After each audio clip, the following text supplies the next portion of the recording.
자, 요즘에 지수가 계속 올라가고 또 매일 새로운 종목들이 나오면서 욕심이 점점 커지고 있습니다. 분명히 한 달 전만 하더라도 거래대금이 완전히 말라가지고 단 한 개의 종목도 나오지 않았지만 지금은 증시의 분위기가 다시 좋아지다 보니까 코스닥에서 거래대금이 7조 원 정도까지 올라왔습니다. 게다가 매일 한 개의 종목이 꾸준히 나와주고 있어서 과연 이번 한 주에는 어떤 새로운 상황이 있을지, 어떤 새로운 종목이 나올지 벌써부터 잠을 설칠 만큼 기대가 될 수밖에 없습니다. 자, 지금 매매 패턴은 이렇습니다. 첫 번째 종목 발견, 두 번째 매수 위치 정하기. 여기까지는 정말 쉽습니다. 매매가 어려운 이유가 기다릴 줄 몰라서 그렇지. 종목을 발견하고 계획하는 것은 누구나 할 수 있는 것입니다. 자리를 정해놓고 기다리는 게 가장 중요한 포인트인데 이걸 지키지 못한다면 오히려 상승장에서도 손실을 볼 수가 있습니다. 그리고 네 번째는 위치까지 오면 공략, 그리고 오지 않으면은 매수하지 않기. 다섯 번째는 적당히 먹기. 욕심을 내서 끝까지 들고 가고 싶긴 하지만 요즘 시장 수급 보시면은 아시겠지만 전부 외국인 선택을 받는 종목들이 움직이기에 그 다음은 제자리로 돌아갈 가능성이 상당히 높고 줄 때 먹지 못한다면 다 뺏겨버릴 수가 있습니다. 왜냐하면 거의 대부분의 종목에서 외국인은 단타이기 때문에 지금 증시가 계속 올라가고 종목들이 나오고 있긴 하지만 결국에 외국인 손에서 놀아나는 종목들밖에 없습니다. 선택을 받지 못한다면 거래대금이 마른 시장이기에 별 재미를 보기는 어렵습니다. 외국인의 수급이 중요하고 어떤 영향을 미치는지 알고 있다면 지금 시장에서 계획하고 매매까지 하기에는 그렇게 어렵지가 않을 것입니다. 자, 이제 캠시스 같은 종목들이 매일 나와줄지 기대가 될 수밖에 없는데 삼성전자를 제외하면 금요일 시장에서 가장 거래대금이 많이 나온 종목이 캠시스입니다. 제가 거래대금이 많이 나온 종목을 좋아하는 이유가 일단은 돈이 몰려가지고 여기서 대박이 날 수도 있지만 대박보다 수익보다 더 중요하게 생각하는 것은 당연히 손실에 대한 방어입니다. 매번 말씀드리지만 거래대금이 터진 종목은 매우 불리한 막 상한가 근처라든지 최고점에서 추격을 해서 잡는 게 아닌 이상 그냥 황금선 잠깐 무너뜨리면서 내려올 때만 잡는다 하더라도 만약에 내가 여기서 잡았다. 근데 주가가 더 떨어져 버렸다.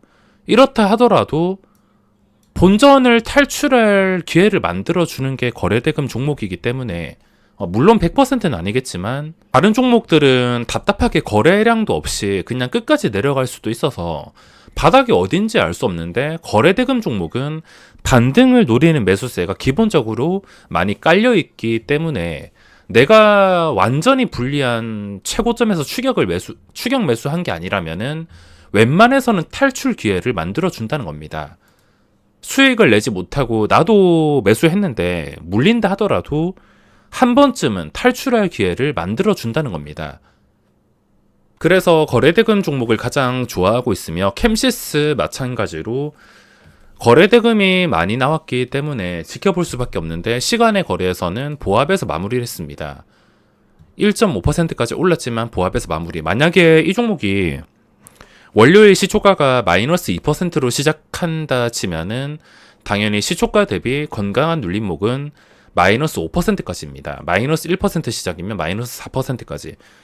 시초가에 따라서 계산을 하면 될 것 같으며 만약에 마이너스 2%에서 시작을 한다면 목표 매수 가격은 마이너스 3%에서 5% 사이가 될 것입니다.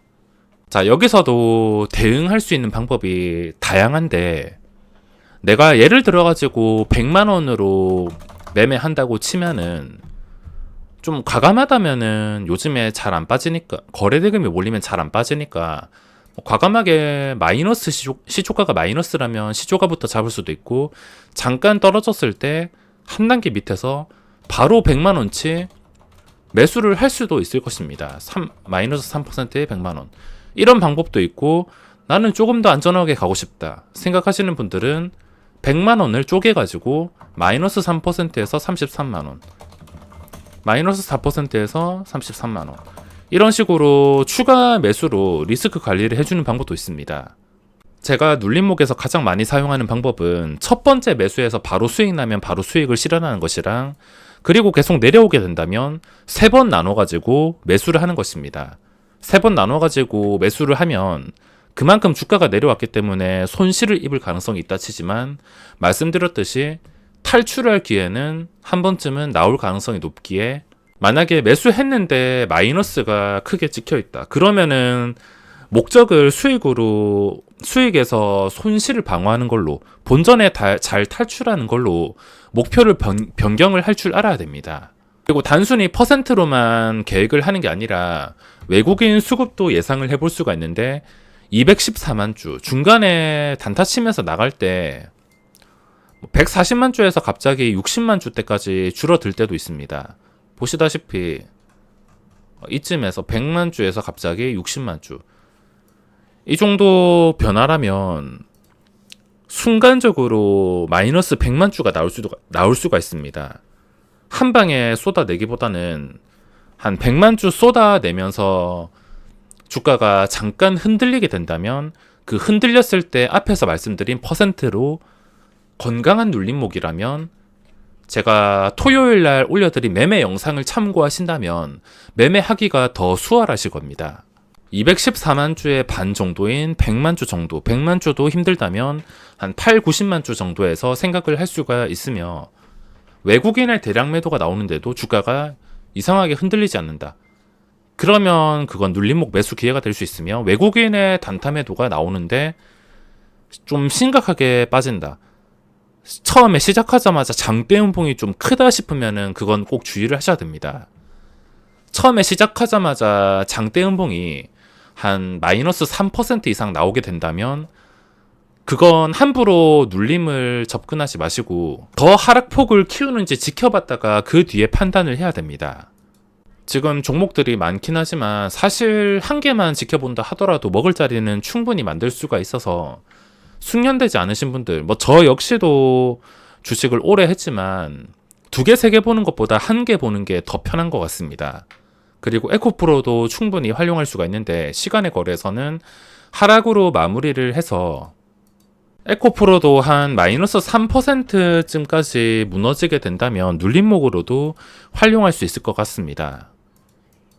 대신에 외국인의 단타 수급이 거의 분위기를 만들었기 때문에 적당히 먹는 것은 필수입니다.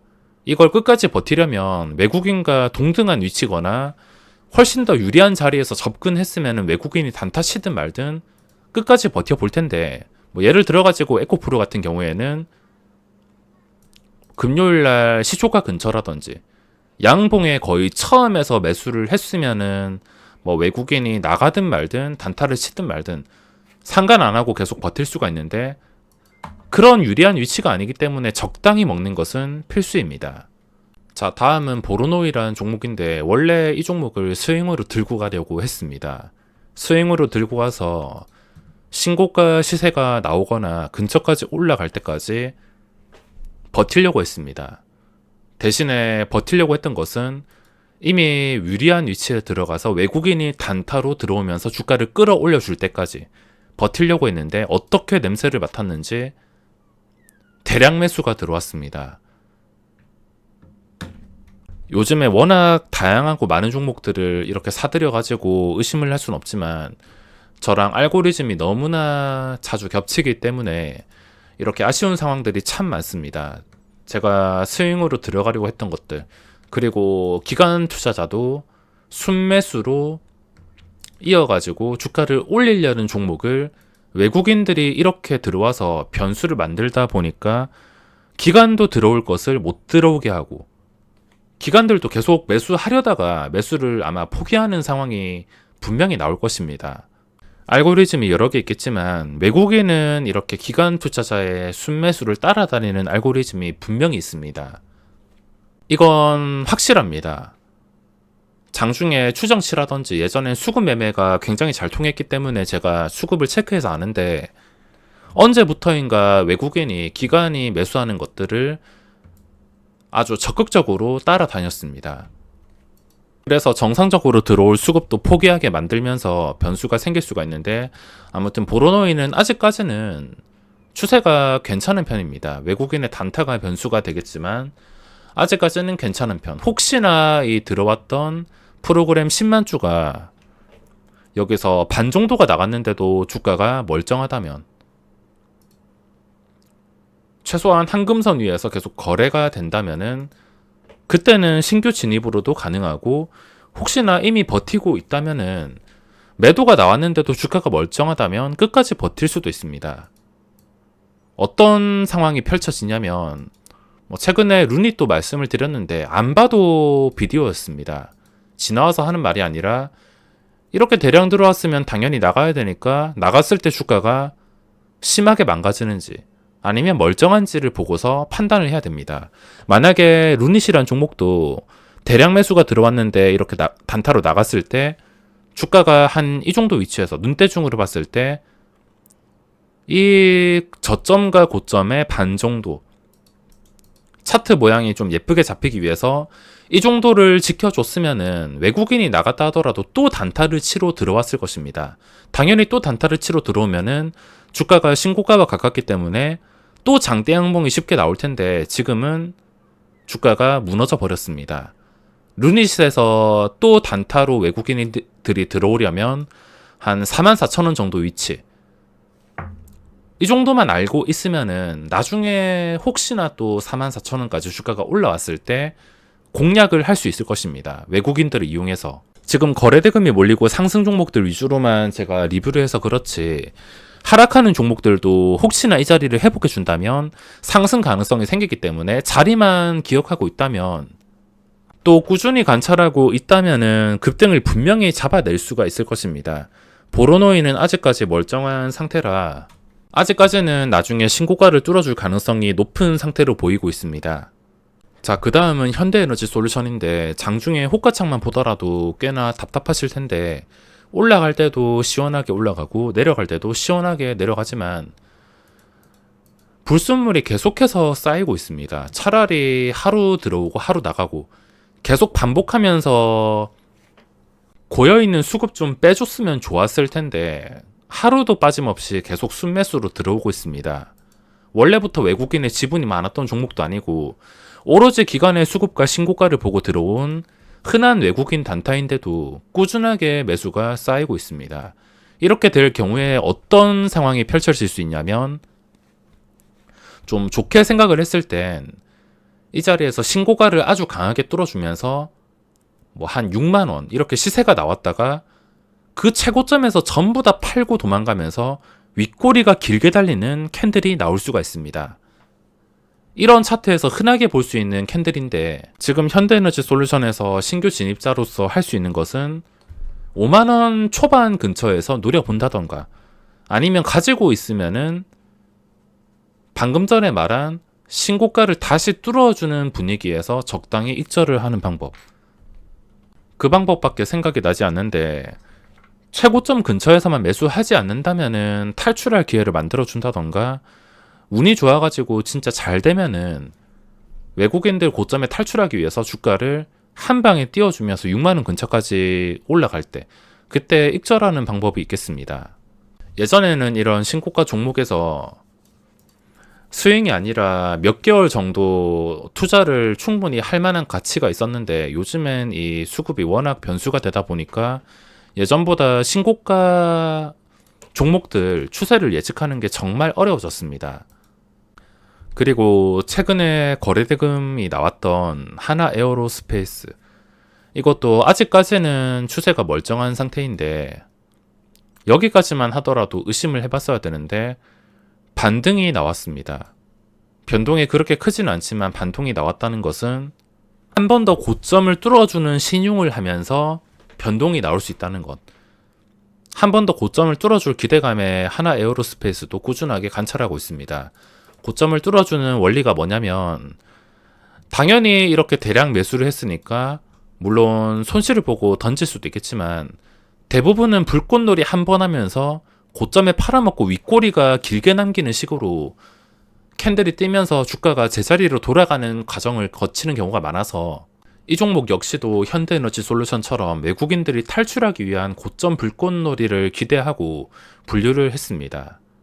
그리고 최근에 거래대금이 꾸준하게 발생하고 있는 금양도 관찰을 하고 있으며 HK 이노엔도 최근 쌍끌이 수급과 함께 수급이 너무 좋고 기본적으로 5일선 위에서 계속 거래가 되기 때문에 파밀셀처럼 폭발하지 않을까 하는 생각에 지켜보고 있습니다. 대신에 38,000원을 뚫어서 시세가 나온다 하더라도 그때도 외국인의 수십만 주 매수가 찍혀 있을 가능성이 높을 것입니다. 그리고 마지막으로 코닉 오토메이션이란 종목이 상한가에 마감을 했는데 신고가 상태에서 마감을 해서 분류를 했습니다. 상한가 종목들은 항상 체크를 하면서 현재 주가 위치, 신고가 근처인지 아니면 신고가인지 항상 체크하고, 또 최근에 상한가 나온 종목이 있다면은 상한가가 나오고 나서 캔들이 눌림목 캔들인지 멀쩡히 잘 버텨주는 캔들인지까지 꾸준하게 체크를 하고 있습니다. 자, 그럼 이번 영상은 여기서 마무리하겠습니다.